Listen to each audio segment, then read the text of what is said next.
We are official. Welcome to the School Safety Subcommittee, everyone.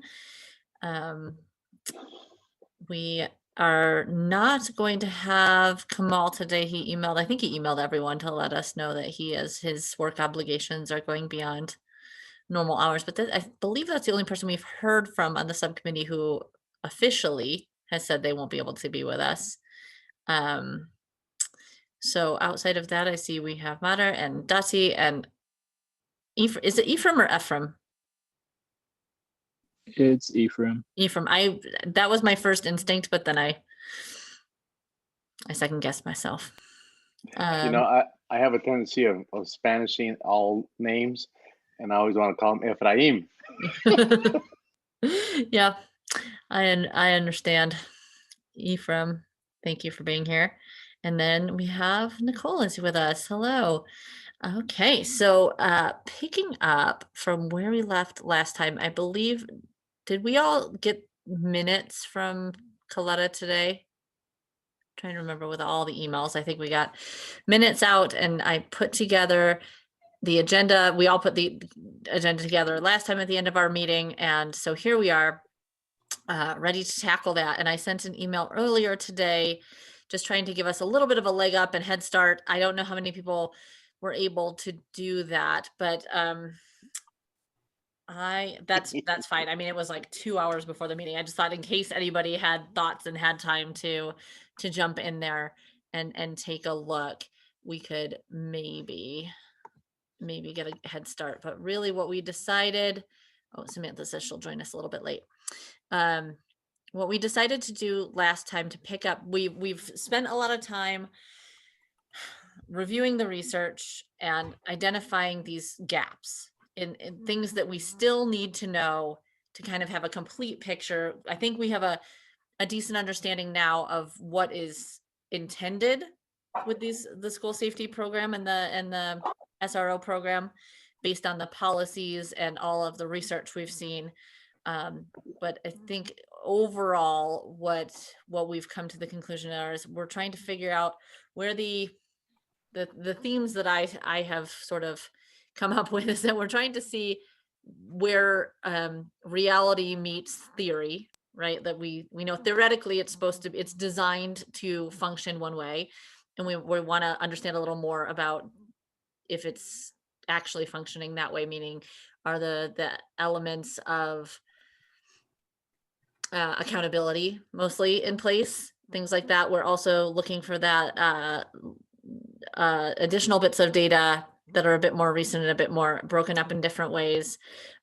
So with that in mind, for those of you who were not with us last week, what we decided to do, instead of maybe offering people to come in and speak to us, that we would look at our list of potential speakers and try and break those up into and assign people out to go interview those people and bring information back to this group so that hopefully we could just be a little more time efficient and really get moving on those things.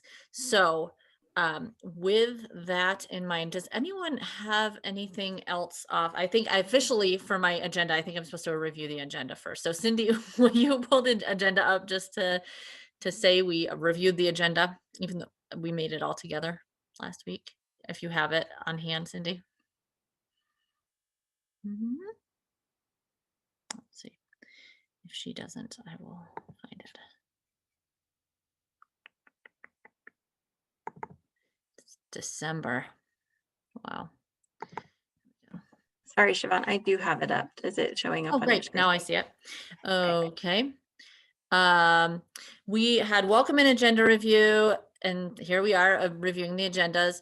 I was anticipating that we would have additional answers from the PD on those questions that we had in subsequent weeks. I have not seen those yet. I believe that Coletta updated me that they would have them to us Friday. So you'll see those likely on email rather than us discussing them here today. Because we have collected each week just a few little, hey, what about this? Hey, what about that? And we've been tracking that in the agenda and then submitting those to the PD for their response. And they indicated this week that because they're getting a lot from all of the subcommittees, that they would get them all back to us on Friday. So we'll get those on, yes, at the end of the week by email. And then Pam, I have to admit that I was late in asking her to join us today. So I think we can do one of two things. As Nicole has indicated, she is willing to come and talk with us. Pam is very familiar with the juvenile justice system, and we're very hopeful that she can fill in gaps in terms of, well, it seems like a lot of the policies have been modified to try and correct for this disparity that we've seen in recent years, but still we're seeing a bit of a disparity. So we're hoping to help that she can help us to connect those dots a little bit and figure out where she's seeing people arriving into that system. And knowing that she is willing, I guess I will stop here and ask, do we still want her to come and be a speaker, or would we like to move her into that category of, do we want to interview her and bring that information back? Do we have thoughts on that? Anybody? Those of you who know her, I mean, maybe she would just hearing from her would be beneficial for everybody to hear. I don't know. Or do we want to just have her take her time during the workday and just see if we can find time to interview her? My thoughts are, one, even though she is, familiar with the juvenile justice system, I see her more as a defense attorney. Mm-hmm. In the juvenile. So if we're going to have somebody from the juvenile justice system, I would prefer to have somebody else. Okay. And her represent, I mean, again, she's got a wealth of knowledge and definitely will understand a lot of it, but I see her as the defense side of this. Okay. And so if we get somebody from the juvenile justice system. How do we balance that? Well, one, we could either get somebody from the prosecution side that's on the juvenile side, or we get somebody from juvenile justice and or juvenile courts. Somebody from the juvenile justice system, he's just awesome. They have really changed, and he will know a lot of the differences of what has changed. Donovan Bergstrom, he's great. It would be awesome to have both of them. Boy, it'd be great to hear them both, because they would both be very progressive, very much about working on best practices. But I don't know if we're going to be able to have that stuff, right? So that's where I'm kind of, if we're going to have one, we should have others, or should we just say, you know what?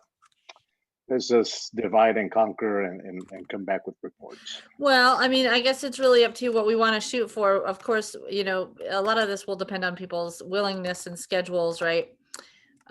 So we could ask them to attend together and provide those two sides of the equation. I mean, an hour is a short amount of time. I hope that we could squeeze all the value out of both of them in an hour, but I mean, we could ask them to provide that together and just sort of dedicate a meeting to that subject.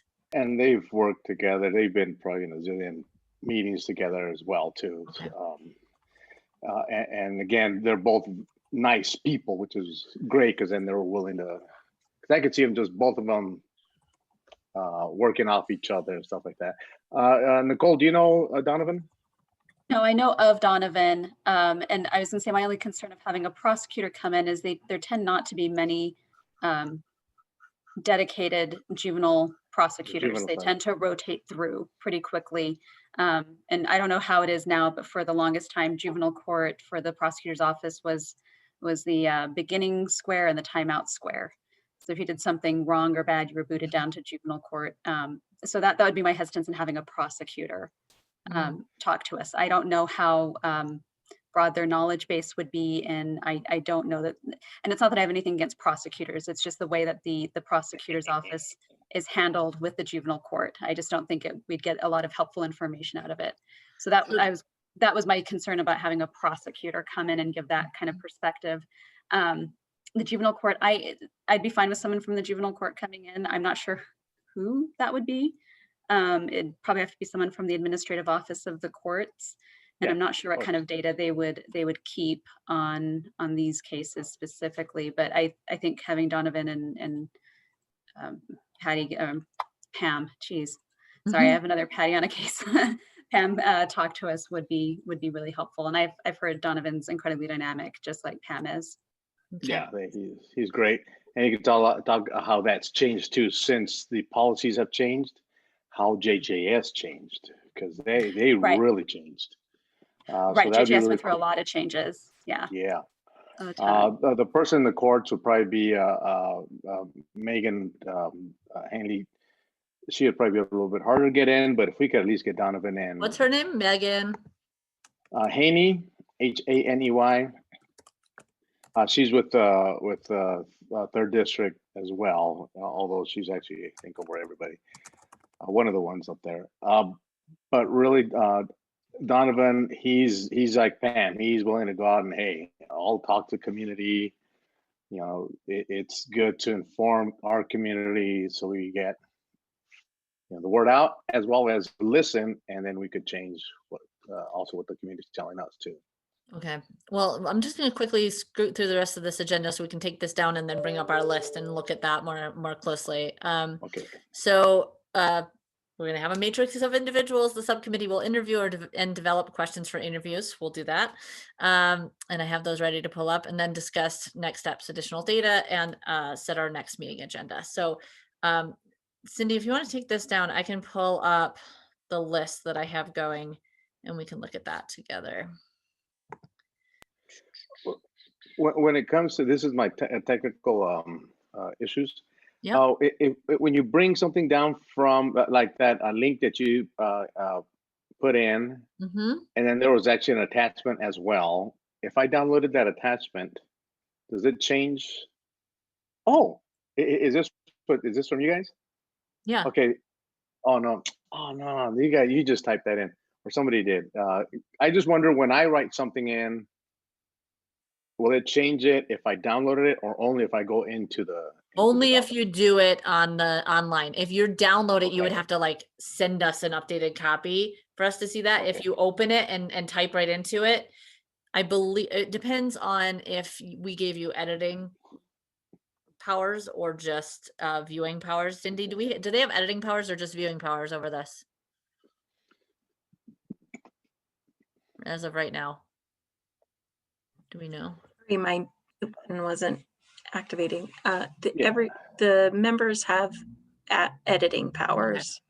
Yeah, so it depends, Moises, on what sort of powers we've given you, and because you can restrict it if you don't want people to change it.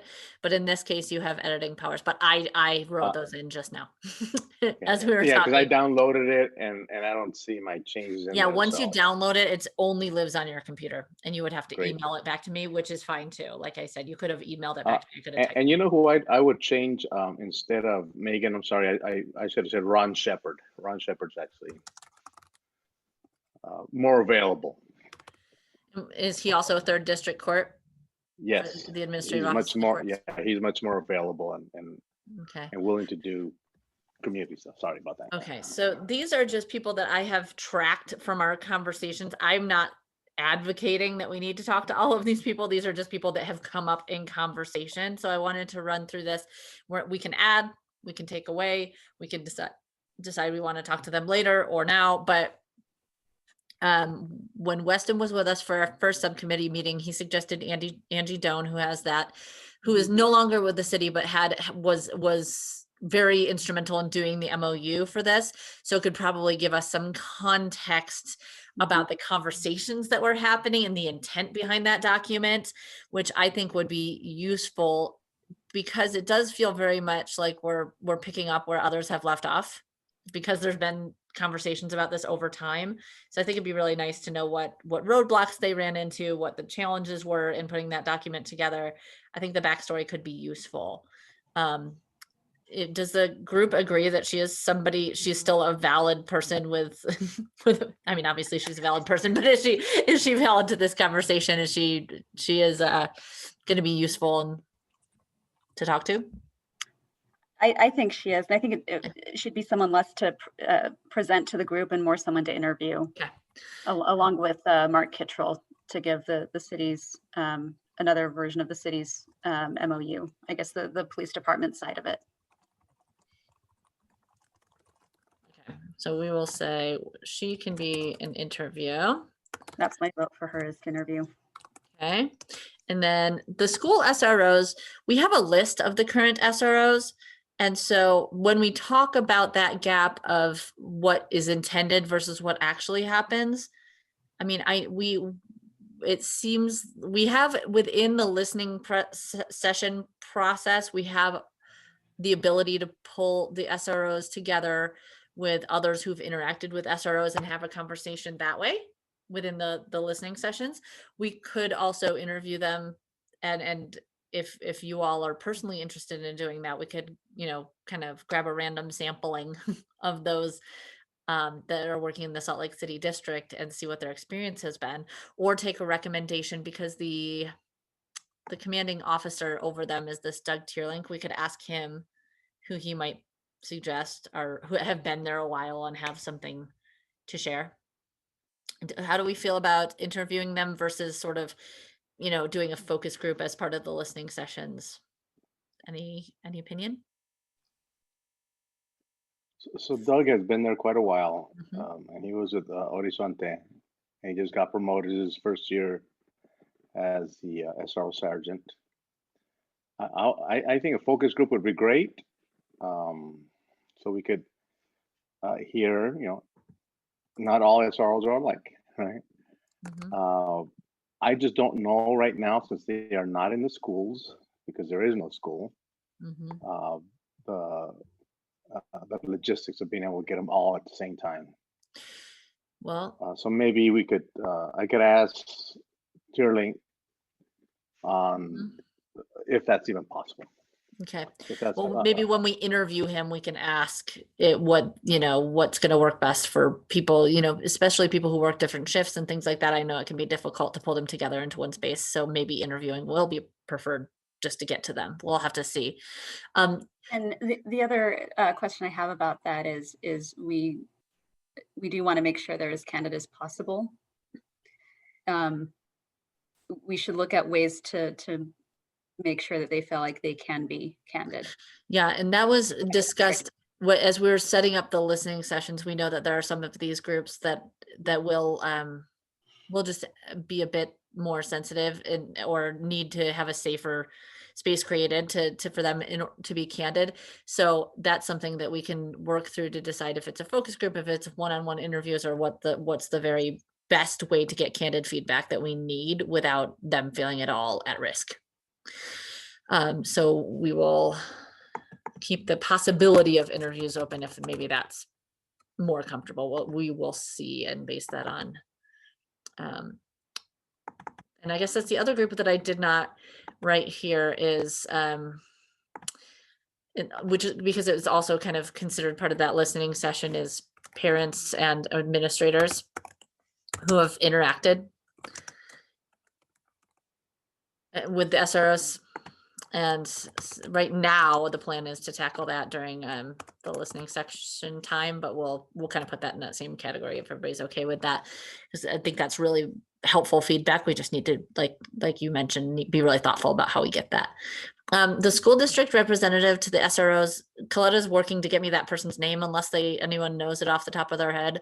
I'm assuming it's when we put that MOU, the first MOU together, it was with the Director of Student Services, and that's Mindy Hollendahl.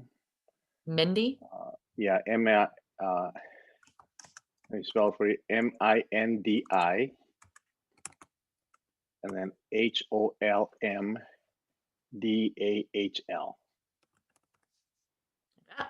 And so Mindy's still the director, more or less. They're basically the Director of Student Services. Every school district sometimes calls them a little bit differently. And so it was her and the sergeant of the SROs and Cottrell and Christina that we all worked to put that first initial MOU together. Okay. So I will keep following up on that, but do we want to interview that person when we have their name and contact information? Yeah, I talked to the district head of equity. I think her name is Veronica Gutierrez. And she gave me the same name. And sorry, Moises, I wrote it down as Molly.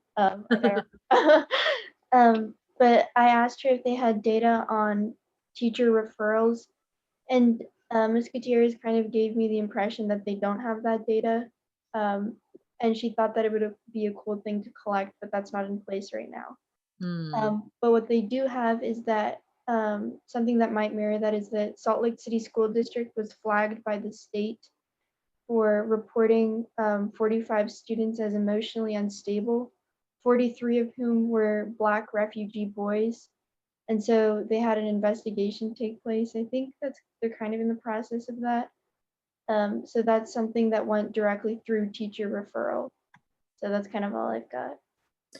Well, that would be interesting to know more about that particular situation. Yeah, that may be through the civil rights, I'm thinking. Mhm. I'm And you said it was positive they an investigation by whom? The state is investigating the district? I think so.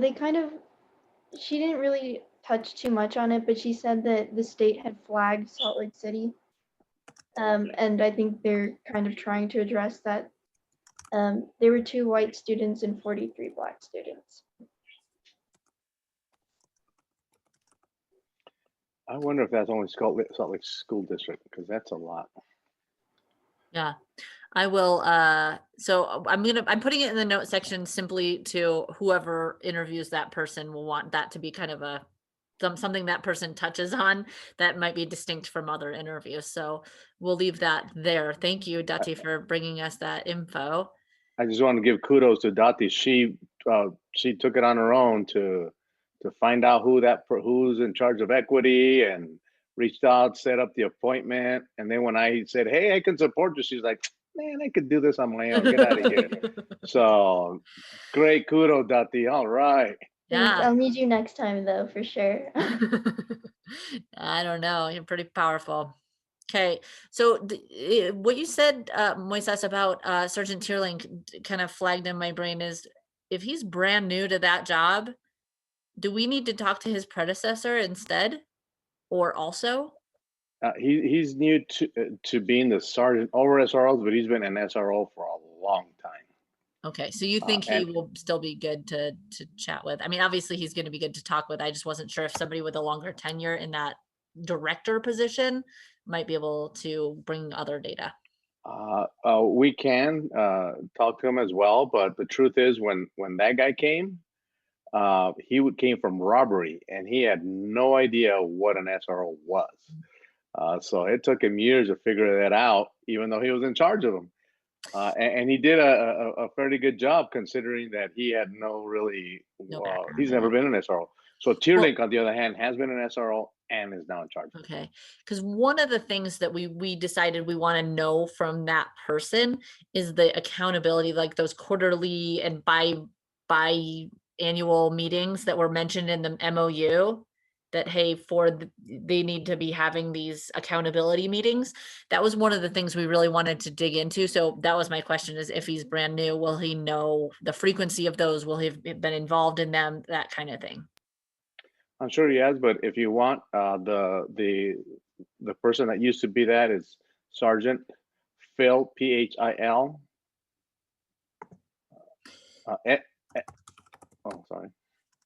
Eslinger, Eslinger.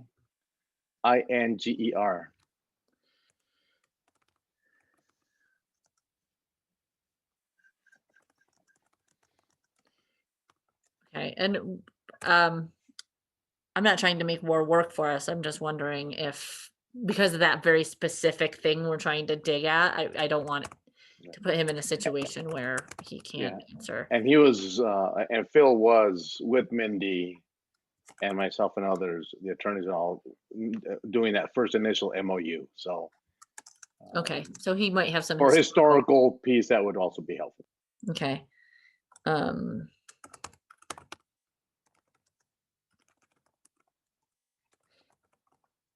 Okay. Okay, so then I skipped over Mark Cottrell. I think I heard you, Nicole, say that you think he should just be an interview because he was involved in the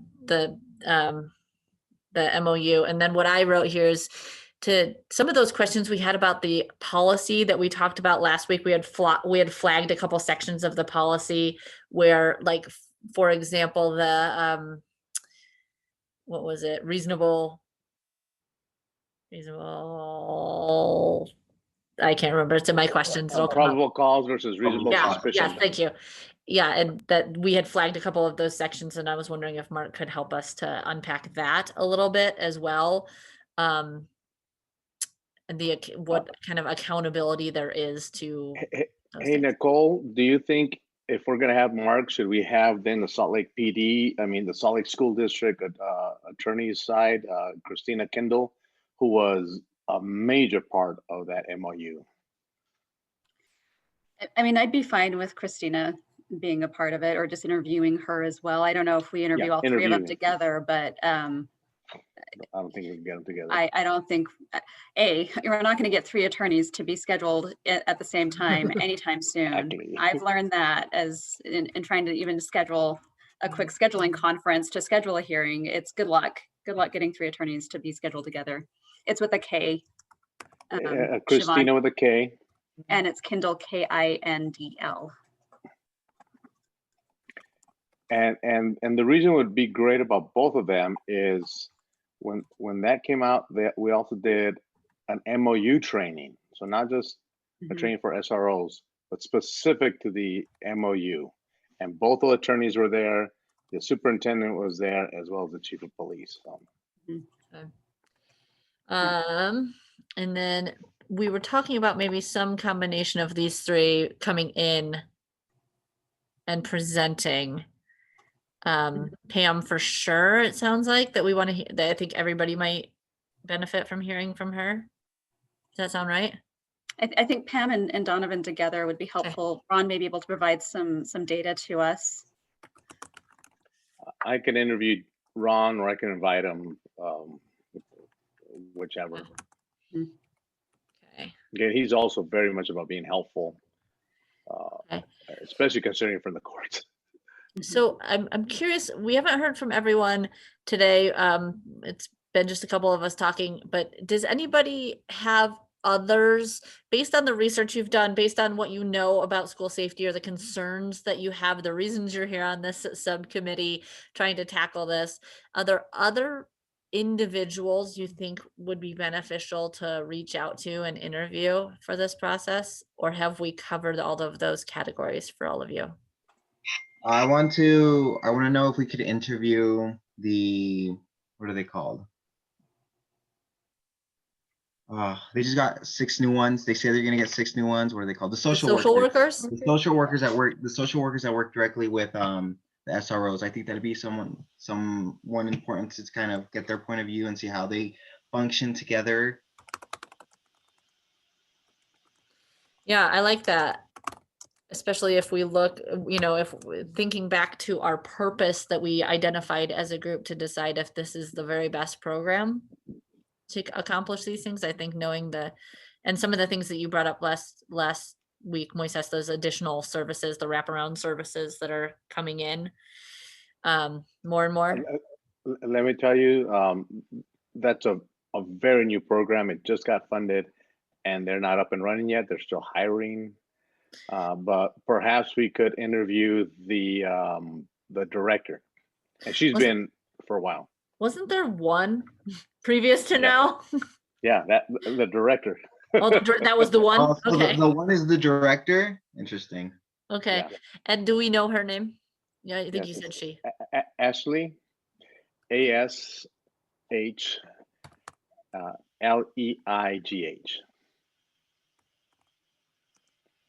Fletcher, FLETCHER.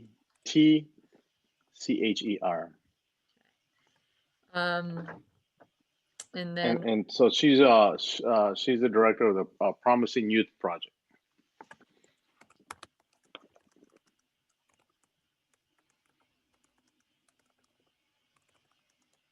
Okay. So yeah, she's been asking for funding and support, and it's finally here, but it's taking a while. All the background. Okay. Others. I mean, we don't need to give ourselves too tall a task if it's not necessary, but I do want to make sure that we've addressed anybody else who hasn't spoken up. I think Ana Pessy, it needs to tell us something. Okay. Siobhan, I just have one quick thing to add, since I just came out of a meeting that had kind of something to do with this. But there is a point where we are going to get student voices, right? Where we get to hear from them as to how this actual system has been working for them. That was also listed in this list when we were talking about kind of the listening sessions and the focus groups that we were going to do. We were talking about SROs, parents, and I think we had listed students on that list as well who had interacted with the SROs. But I do think we really do need to figure out a good forum to bring those people together and make sure that they're feeling very comfortable. In talking with Dati and one of our other commission members, Luna, who has connections to West High, I think while these people exist, getting contact with them and knowing the right ones to talk to, I think I could use any help from any of you to gather students who have, and I think what we talked about back then is having students who have had both positive and negative interactions with the SROs, where they've really, really been helpful and where they have maybe had some negative interactions as well. So any ideas that anybody has on how to bring those students together, how to get those names and to bring them together, it just logistically feels I'm a little distant, frankly, from that system. And so perhaps through the interviews, we could identify people, like if we're interviewing the commanding officers and those liaisons, perhaps they could help to give us ideas on how to connect with those students or to get a good cross section of students together. Because I think that would be assuming, I mean, I know some of them have had traumatic interactions, and I think those would be separate interviews, something like that, more private, but we could do a small focus group of students who've had different experiences and bring them together that way.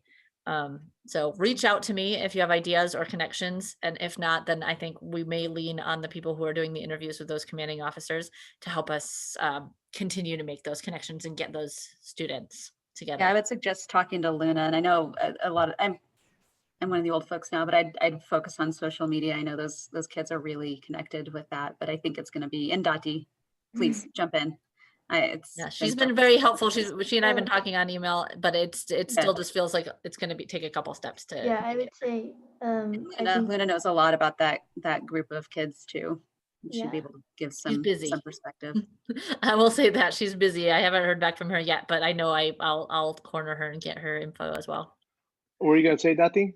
Oh, I was gonna say that West High has a spam account. It has more followers than the actual school account. And I know them, and they have Principal Ford's contact info, and they'll post something about asking students to come and talk to us.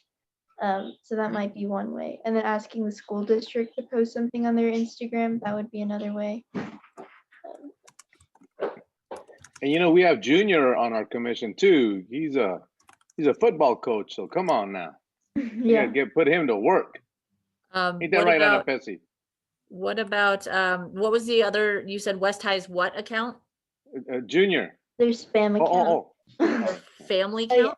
A spam account, like spam. Oh. Yeah. But they're really great kids. They're really awesome. Spam, like what you eat for breakfast. No, I don't think so. I hope you're not eating that for breakfast. Ah, of course. Oh, honey, spam and eggs. That's like a state treasure for Hawaii. That spam is made. Yeah. It sounds like it'd be gross, but the couple times I've eaten it, it's pretty good.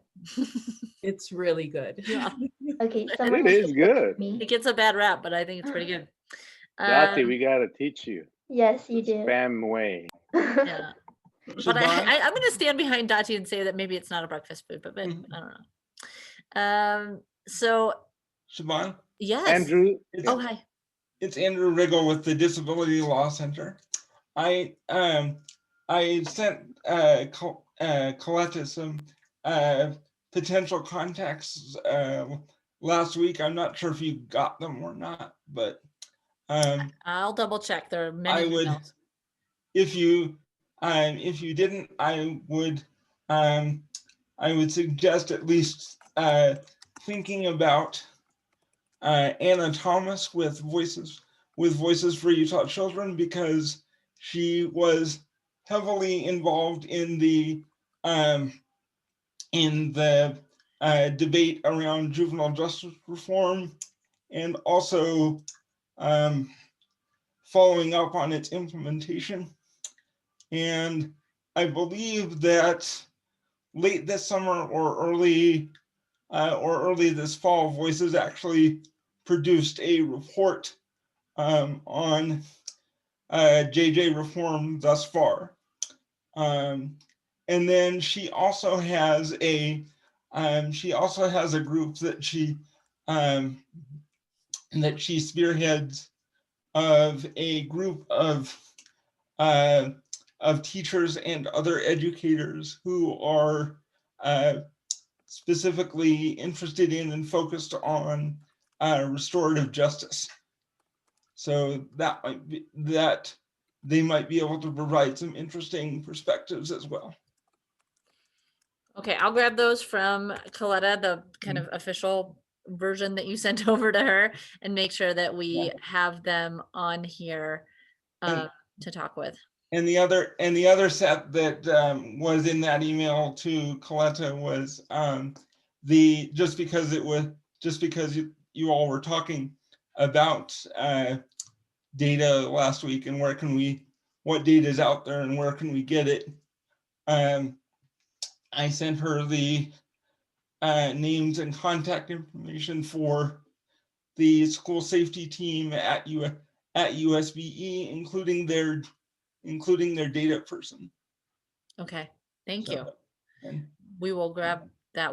Sorry, should I know what USBE is? Utah State Board of Education. Oh, BE, sorry, thank you. Yeah, that helps me.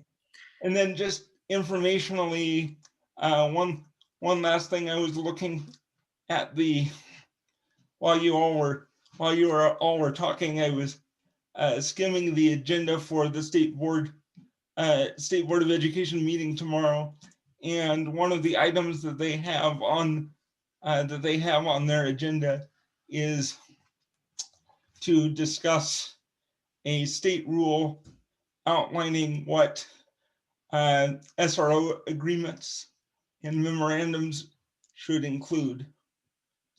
So if anybody has any interest in that, now might be the time.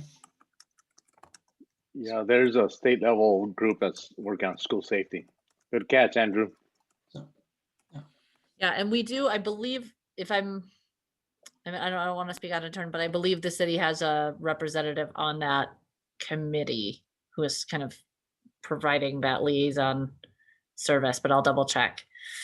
Okay, thank you, Andrew. Those are great. I'm gonna hold off on assigning these to individuals and then jump over really quickly to the draft interview questions I put together. Again, all draft.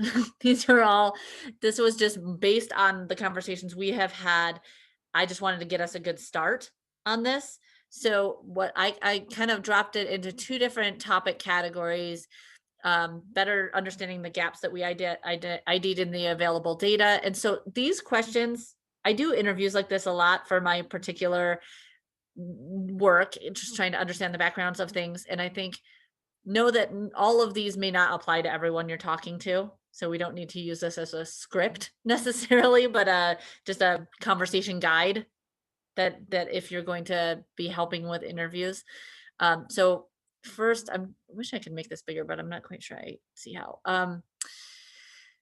Information about Latino students has not historically been tracked. We've been told that steps are being taken to rectify this. Is that the case? Is it in place now? And if so, what data is available? So obviously that'll apply to certain people that we're interviewing, maybe not others. Did I get that right? Is that the question we want to ask? Does that feel correct? I'm running through these so you can correct me or add if we want to ask these questions differently or ask them more in depth, less in depth. So please correct me or jump in. I see a few of you are in the doc, so you can also just type over my stuff too. So that was the first one. Accountability, we talked about that in the MOU, there's references to those biannual meetings and quarterly meetings that are supposed to take place in order to evaluate the program's efficacy. Have those meetings occurred? If so, what are the measures of success and what are the meeting outcomes, and are they publicly available? Can we see kind of what the outcomes of those meetings are? Does that get at that? We talked about that 2 meetings ago when we were looking at the MOU, and that seemed to be an area that we wanted to understand a little bit better. So again, just jump in and slap me down if I'm getting these wrong. 3, that there have been steps at several levels to address the school to prison pipeline, but data still indicates that children of color are disproportionately represented in juvenile courts. What types of cases have you seen referred to juvenile justice in the last year? What I'm thinking of, like, if we're talking to admin, if we're talking to some of those people who are on either side of this system or the SROs, what types of crimes are generally referred there in your experience? Have you noticed any areas where children of means or white children are able to sidestep the consequences that lower income children or children of color are not? So that was, I think, what we were getting at with that particular bit, talking to, hey, the answers we got from the PD seemed to indicate that things are not being referred to the juvenile justice courts, and some of the things we talked about, that maybe they aren't in those same numbers, but that disproportionality is still existing in the data. Am I representing that accurately? Yeah, Moises? Well, maybe at the statewide, but at the city level, it's hard because we can't separate Hispanic from white. And so that's the issue. I think if we were to separate that, history is history, I would think we'd see some disproportionality because it's really hard to get rid of. But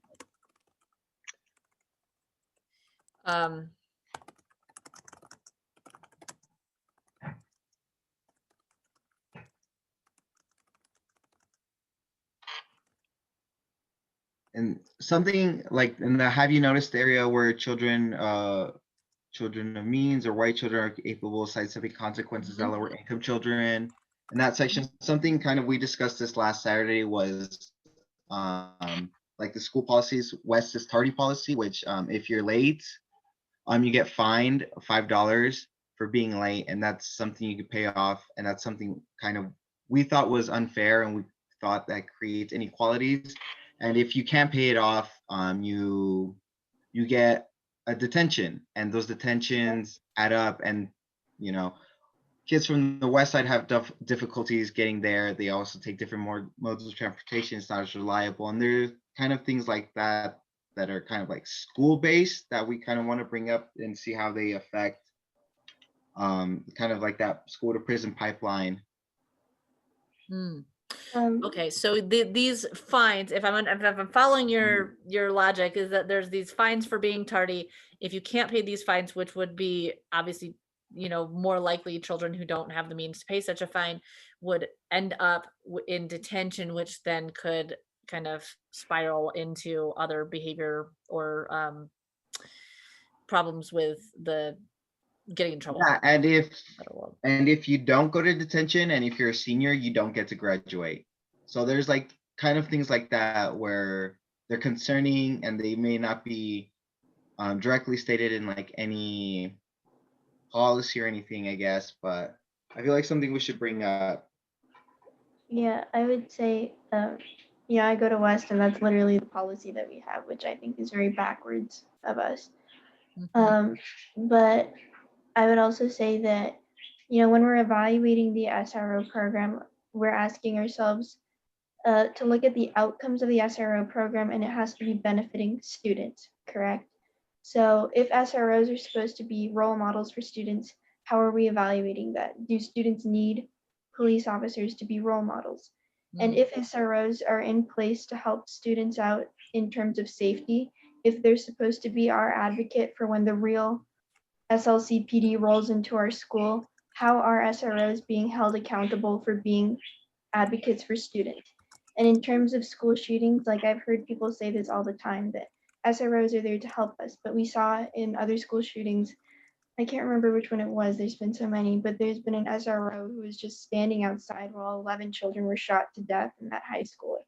So how are the policies and trainings committed to making sure that SROs protect students in cases of school shootings? Because there's been no case where an SRO has actually made a difference. So I think we need to really evaluate the SRO program in terms of student outcomes, because I think we're the most important piece in this. They're supposed to be helping and protecting us. And if none of those goals are being fulfilled, then I don't think they should be there.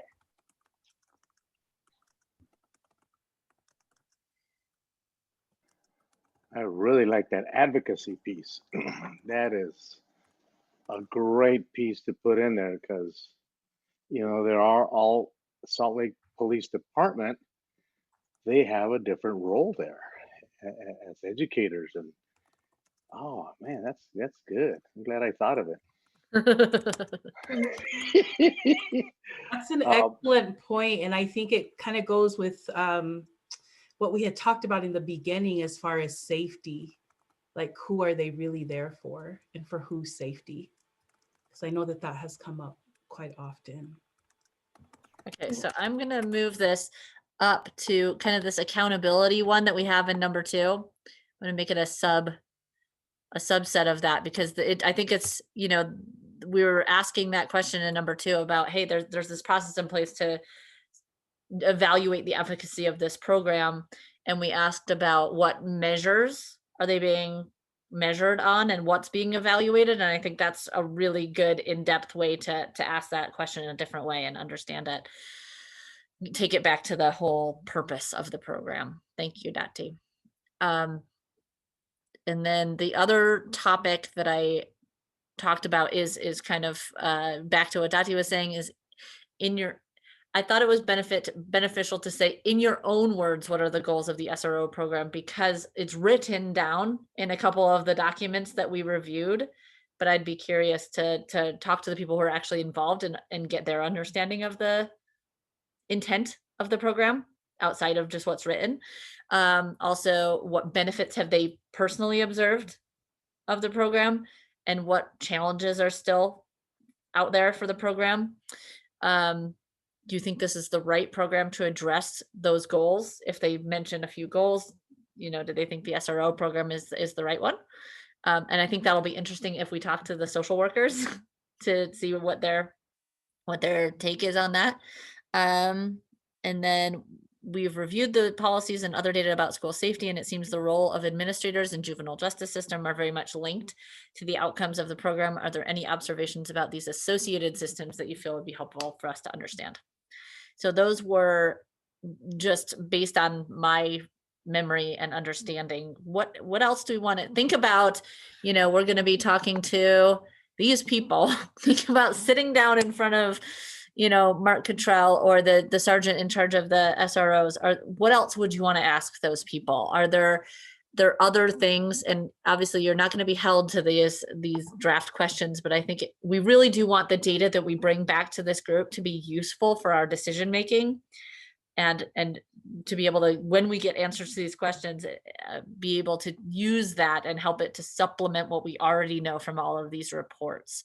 So these were the gaps as I understood them. Is there more, or am I just really that good?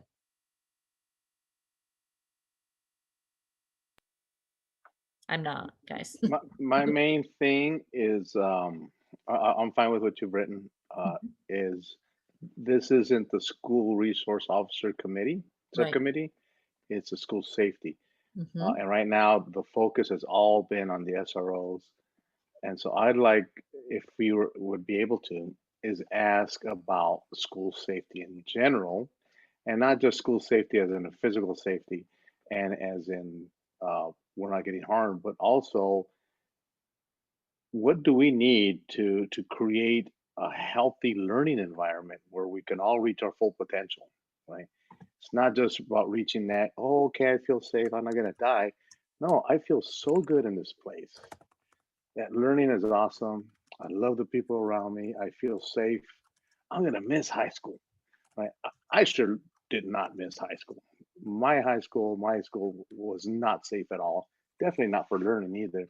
So if we can expand that and maybe I'll have to come up with some questions, and I would ask others beyond SROs, what else can we do to create a safe environment, and above that, a healthy, productive environment where youth really can prosper. Because right now, I just feel that we're so narrowed into SROs that if not them, then what? Or if them, still, what else can they can support something else, or somebody else to support them, or something like that. Because I know some schools will have like security, right? I would prefer SROs than security guards any day. Uh, but what else is it? Is it mental health? Is it whatever? I'm sorry. So yeah, No, I would just like for us to expand that thought process. that's great. And you know, we have talked, and maybe these are those might be useful for for everybody, but for the representatives of the school district in particular to speak to, because I think, yeah, and maybe you can tell me, I wrote it down under number 6 here if I've captured it, that it goes just beyond physical safety. What else needs to be in place to create that safe environment and healthy, productive for learning? Um, Anna Pacey, I'm looking at you a little bit to see, are there other ways to ask that question, or things? I mean, obviously, our scope is PD policy and culture in the Salt Lake City realm, right? Like, as Moises has reminded us a few times, that some of this data is statewide, some of these people might have a statewide lens.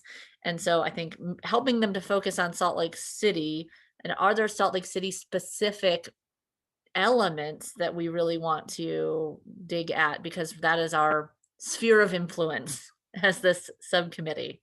Other things as we're thinking about that? Okay, well, great. Andrew, do you have any thoughts about something like this? I'm sorry, Saban, but Oh, yeah. I know students with disabilities are just brutalized in our school districts, and so I want to make sure that we get as much voice from Andrew as possible. I think thanks, Moises. And funny you should ask. I was just looking. I was going through the committees for the state board on Friday, and they are putting out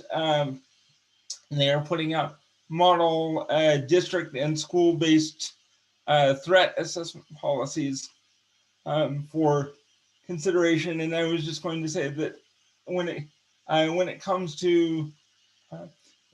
to school safety, our I won't say our major concern, but our major focus over the last year or more has been in the school threat assessment realm, and making sure that students aren't unintentionally caught up in that process because of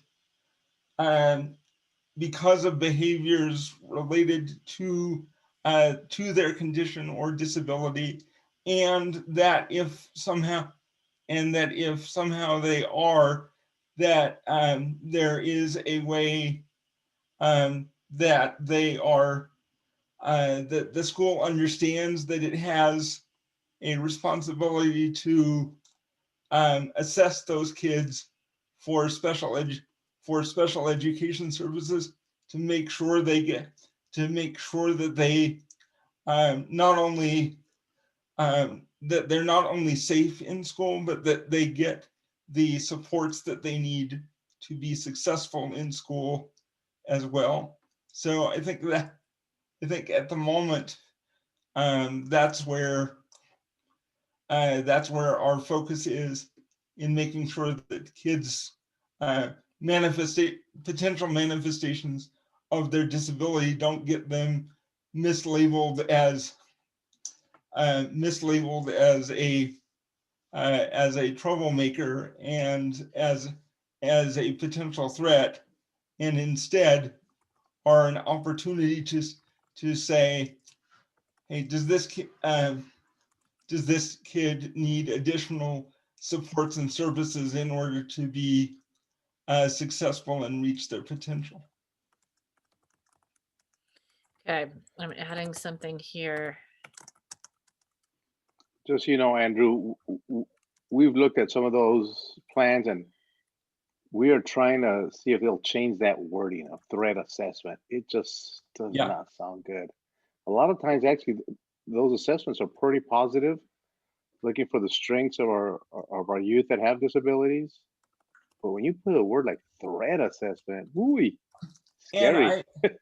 And I think the other thing that we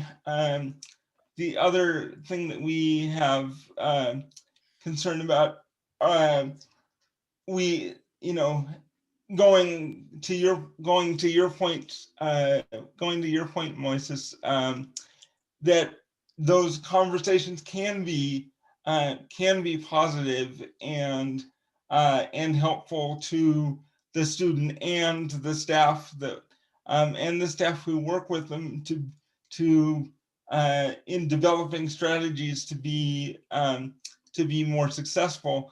But I think one of our concerns is, and I think this is schools. I think this is threat assessment across the board, not just students with disabilities, but from our point of view, our lens, of course, is students with disabilities. But how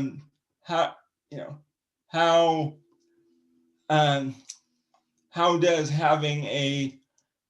having a member of law enforcement either intentionally or unintentionally influence the direction of those conversations or the outcome of those conversations? Thank you, Andrew. I added here because it sounds like some of that's being tackled at the state level, and I don't want to duplicate too much effort, but what I've added here is I liked what you said about manifestations of a student's disability can sometimes get them mislabeled as a troublemaker. And I figure because we're talking to a broad cross section of people, just to get their understanding of what's in place to help reduce those misunderstandings. Do you think that'll be useful information?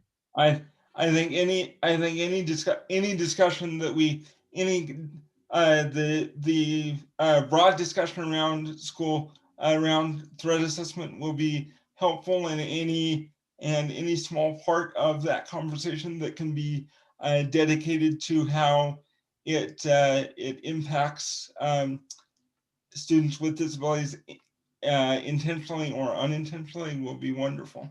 Great. So with the 0 minutes we have left, I'm going to make some assignments here. So who of this group is willing and able to help with doing interviews? So for example, we have Angie Doan here who helped with the MOU. I'm gonna ask that we go in twos.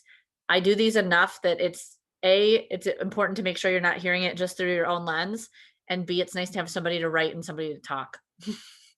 and so if we can go in twos, and I'm happy to help if schedules don't allow us to match up. But my thought is if we can get a desired interviewer and maybe 2 or 3 people in each of these, then we can match up schedules more readily. I'm going to have myself and Coletta are going to help to actually set these, so you don't have to worry about reaching out and contacting these people. We'll take care of that, but then we'll connect you up to those.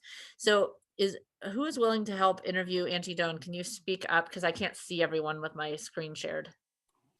This is Nicole. I'll help with that one. I know Angie. Anyone else? A second? I mean, she's awful, so no one's going to want to talk with her. And I'm totally joking. She is an amazing human being. She's I'll put myself person. in there to help. I can help Nicole. Who is that? Samantha. Samantha. Awesome. I think you'll like her, Samantha. Okay, thank you. And then the school districts, the representative of the school district to the SROs, I think her name is Mindy.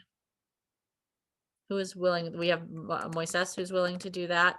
Anyone else willing to help out with that one? I just like to sign up for things. I think one of my, some of the youth committee may want to join that, hint. Don't raise your hand. Make sure you use your voice because I can't see everybody. I I can do can, that. Yeah. or I can do it, or Dottie, or all three of us. Oh yeah. Okay. Okay, so again, if we'll have a bunch of people and it'll depend on what time it lands, who Yeah. gets assigned. We'll just make sure we know you're willing. How about the SLCPD representative to the SROs? Tier link I can do that one.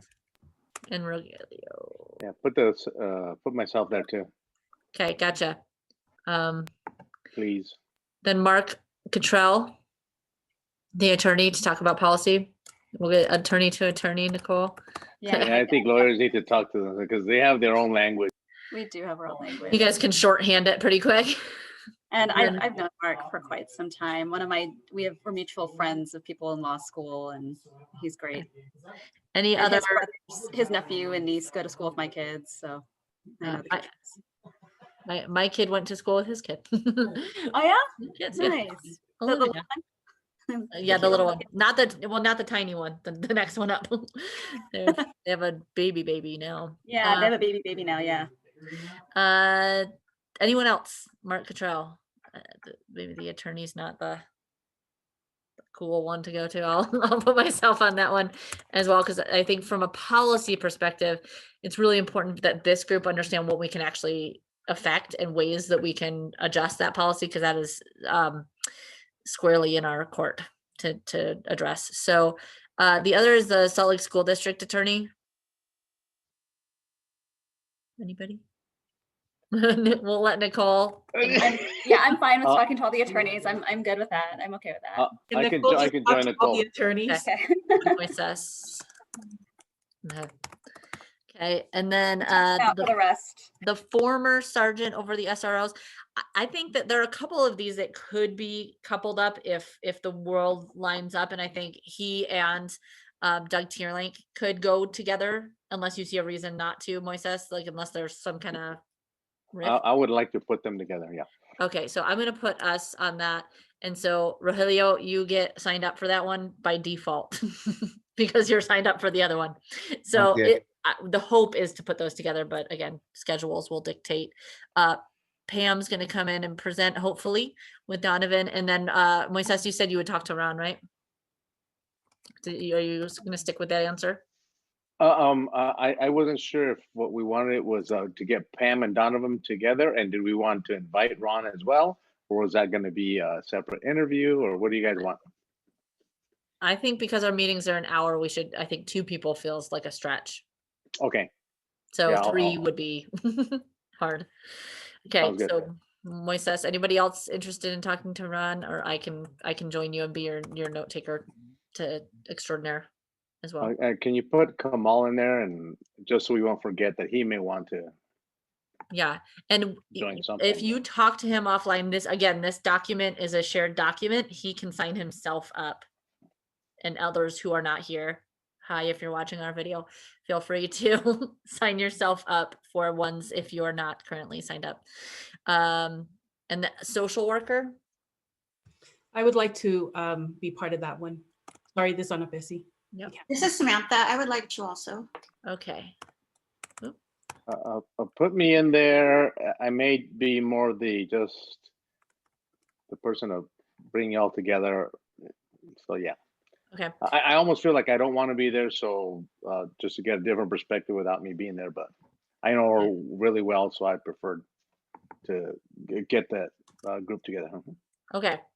And then I will fill this out with the other contacts that we got from Andrew, and I will send this back out to the group so that if there are blanks for people who are not here, I put my name on a bunch of them just to show that I am willing to be your backup and be your note taker if things don't line up. I do not need to be in these rooms with you all.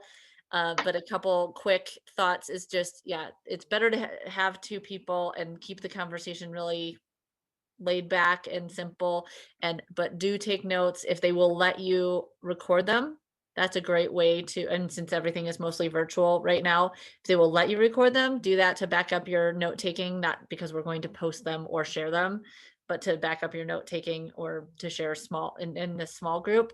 And then if you need any other guidance, please let me know. Both of these live on the Google Drive.